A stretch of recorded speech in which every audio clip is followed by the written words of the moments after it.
ఎదుర్కొంటా ఉన్న సమస్యల మీద, మరీ ముఖ్యంగా 3 ప్రధానమైన అంశాల మీద, రైతుల సమస్యల మీద, కరెంటు ఛార్జీల బాదుడు మీద, పిల్లలకు చదువు సంబంధించి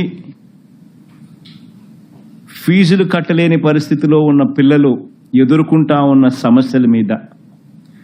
ఈ 3 అంశాల మీద వైఎస్ఆర్సీపీ డిసెంబర్ మాసంలో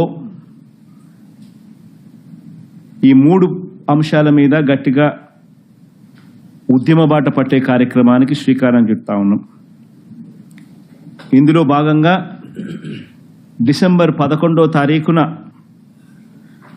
రాష్ట్ర వ్యాప్తంగా ఉన్న అన్ని కలెక్టర్ల అన్ని జిల్లాల్లోనూ రైతుల తరపున వైఎస్ఆర్సీపీ రైతులకు సంబంధించిన ప్రధానమైన అంశాలు, ధాన్యం సేకరణలో రైతన్నలకు జరుగుతూ ఉన్న అన్యాయాన్ని ప్రశ్నిస్తూ, ధాన్యం సేకరణలో కనీస పెట్టుబడి ధర ఖచ్చితంగా ప్రభుత్వం వైపు నుంచి వచ్చేట్టుగా ఒత్తిడి తీసుకొచ్చే దాంట్లో భాగంగా కనీస మద్దతు ధర రైతులకు ఖచ్చితంగా వచ్చేట్టుగా చేస్తూ, రైతులకు సంబంధించిన ఆ ప్రస్తావనతో పాటు పెట్టుబడి సహాయం కింద 20,000 రూపాయలు ఏదైతే రైతులకు ఇస్తామని చెప్పారో ఆ 20,000 రూపాయలకు సంబంధించి పెట్టుబడి సహాయం రాష్ట్ర ప్రభుత్వం, చంద్రబాబు నాయుడు గారి ప్రభుత్వం ఇవ్వని పరిస్థితుల నేపథ్యంలో దానిని కూడా గట్టిగా డిమాండ్ చేస్తూ, ఈ రెండే కాకుండా ఉచిత పంటల బీమా ఏదైతే రైతులకు ఇంతవరకు అందుతా ఉన్న పరిస్థితి ఏదైతే ఉందో రద్దు చేసిన నేపథ్యంలో ఉచిత పంటల బీమా మళ్ళీ ఖచ్చితంగా రైతులకు మళ్ళీ వర్తింప చేయాలి అనే డిమాండ్తో, ప్రధానంగా ఈ 3 డిమాండ్లతో డిసెంబర్ 11వ తారీఖున ప్రతి జిల్లాలోనూ వైఎస్ఆర్సీపీ అక్కడి జిల్లా కలెక్టర్లను కార్యాలయాలకు సంబంధించి కలెక్టర్లకు రిప్రజెంటేషన్ ఇచ్చే కార్యక్రమానికి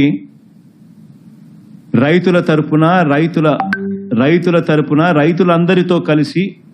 ర్యాలీగా వెళ్ళి కలెక్టర్లకు రిప్రజెంటేషన్ ఇచ్చే కార్యక్రమం డిసెంబర్ 11వ తారీఖున వైఎస్ఆర్ కాంగ్రెస్ పార్టీ చేస్తుంది. అదేవిధంగా డిసెంబర్ 27వ తారీఖున రాష్ట్ర ప్రభుత్వం, చంద్రబాబు నాయుడు గారి ప్రభుత్వం ఏదైతే కరెంటు ఛార్జీల బాదుడు కార్యక్రమం ఏదైతే చేసిందో, ఎన్నికలప్పుడు తాను కరెంటు ఛార్జీలు తగ్గిస్తాను అని చెప్పి ప్రజలను మోసం చేస్తూ ఆయన చేసిన అనేక మోసాలలో సూపర్ 6లు, సూపర్ 7లు ఎలాగో గాలికి ఎగిరిపోయాయి. ఆ కార్యక్రమం అనేది గాలికి ఎగిరిపోయి ఈ బాదుడు కార్యక్రమం చంద్రబాబు నాయుడు గారు తీసుకొచ్చిన ఈ నేపథ్యంలో కరెంటు ఛార్జీలు తగ్గకపోగా కరెంటు ఛార్జీలు బాదుడు పేరుతో పెంచిన నేపథ్యంలో ప్రజల తరపున పెంచిన ఈ కరెంటు ఛార్జీలను తగ్గించమని చెప్పి, పెంచబోయే ఈ కరెంటు ఛార్జీలను జనవరి మాసంలో ఇంకా ఫర్దర్గా పెంచబోయే ఈ కరెంటు ఛార్జీలను ఇంకా ఫర్దర్గా తగ్గించమని చెబుతూ ఇప్పటికే 6,000 కోట్ల రూపాయలకు సంబంధించిన బాదుడు ఆల్రెడీ కరెంటు బిల్స్లో ఇప్పటికే రిఫ్లెక్ట్ అవుతా ఉంది. మరో 9,000 కోట్ల రూపాయలకు సంబంధించిన బాదుడు ఈ నెల కరెంటు బిల్స్లో, అంటే రేపు నెల వచ్చే కరెంటు బిల్స్లో అది కూడా రిఫ్లెక్ట్ కాబోతా ఉంది. సో 15,000 కోట్ల రూపాయలు ఏదైతే చంద్రబాబు నాయుడు కరెంటు బిల్లులు ఏదైతే పెంచే కార్యక్రమం చేశాడో ఆ పెంచిన కరెంటు ఛార్జీలను వెనక్కి తీసుకోమని చెప్పి గట్టిగా డిమాండ్ చేస్తూ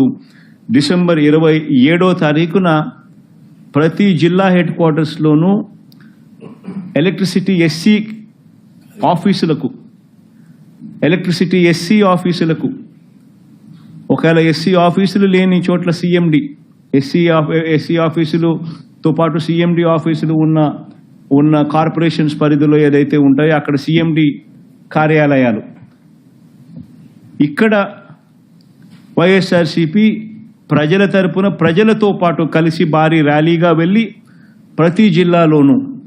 వైఎస్ఆర్ కాంగ్రెస్ పార్టీ ప్రజల తరపున చంద్రబాబు నాయుడు గారి ప్రభుత్వాన్ని గట్టిగా డిమాండ్ చేస్తూ పెంచిన కరెంటు ఛార్జీలు ఉపసంహరించుకునేట్టుగా ఒత్తిడి తీసుకొచ్చే కార్యక్రమానికి డిసెంబర్ 27వ తారీఖున చేయబోతా ఉన్నాం. అదే మాదిరిగా జనవరి 3వ తారీఖున కలెక్టర్ల కార్యాలయాలను మళ్ళీ ఫీజు రీయింబర్స్మెంట్ విషయంగా పిల్లలకు సహాయం అందించాల్సిన పూర్తి ఫీజు రీయింబర్స్మెంటు, వసతి దీవెన, విద్యా దీవెన, వసతి దీవెన ఈ రెండింటికి సంబంధించిన